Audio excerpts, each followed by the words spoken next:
Welcome to another Tafo tip. I would be Thorin and say a lot of puns, but I'm not in the mood. Sign up for Alphadraft if you're interested in fantasy esports. Anyway, so I want to talk about something that kind of inhibits people from, and I want to just dispel the notion of natural talent, and especially when it comes to Smash. One person in particular, Mango, is depicted as a natural. He just all of a sudden became really good.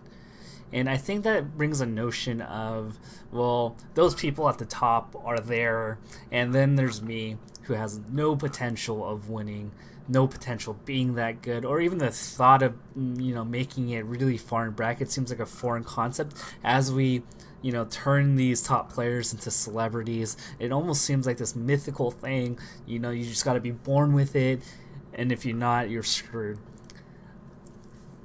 So I just want to say that's a whole bunch of hogwash, and the reason why is because you look at everybody here.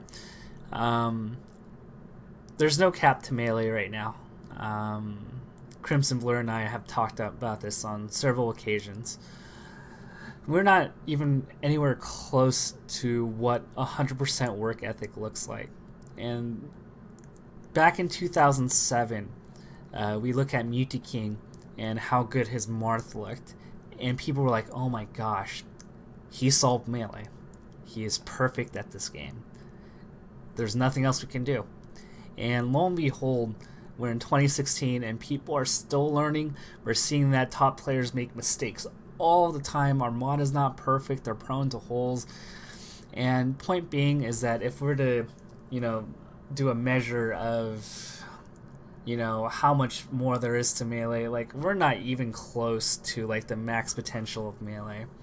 And so there are a lot of people who are really good right now, the best, but you can catch up to them, and it all just comes down to just how much time you're willing to put in and working efficiently towards improving. And you could look at natural talent, and honestly it's been one of the things that have actually hindered me growing up, because everybody was like, oh, you're so talented at math, you're so talented at science. And anytime that like I couldn't figure out something right away, I struggled. Like I just figured like, well, I guess I'm not talented enough to figure this out. And it actually hindered me and gave me a really awful mindset when I was struggling through things. I've said in other videos that melee is a game that is time consuming if you want to get good. But I just want to say this, like as you put in more work, you increase your skill little by little.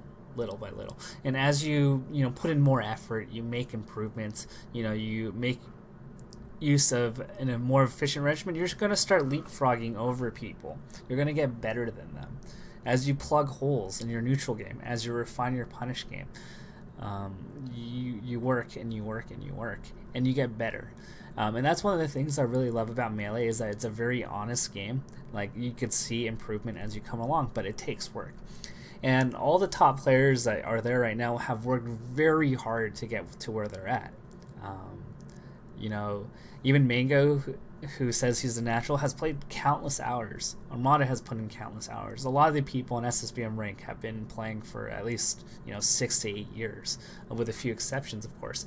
But there are people that are rising up because they are taking a regimented approach to improve, and they're soaring through their ranks. And that's something that you can do yourself. Just being efficient with your time, being diligent in your analysis, and being diligent in practicing tech skill. It's really that simple. And there might be a point one day where natural talent will, overpass, everything. But that point really won't come until we have gaming houses, we have people playing that are forced to play like 14 hours a day, we have coaches and nutritionists like what League of Legends or StarCraft has. But we're a long way from that right now. And because no one's really going 100% in, not even the top players, that really means that you can outwork them. And maybe it doesn't come within a few months, maybe it comes in 1 to 2 years. You can easily break into the SSBM rank top 100. It's not that hard. There are people that are doing that right now over a course of a year. Captain Faceroll. None is a really young player. Gravy's going up the ranks, and because they're putting in work, I guess you could throw in Ladanus there. I decided just to throw Ladanus there to make him a little happy.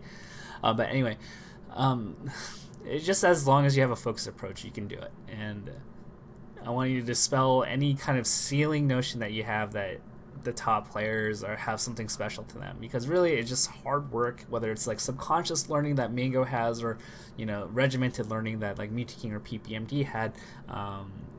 They put the time in and they reap the rewards, and that's something that you can do too.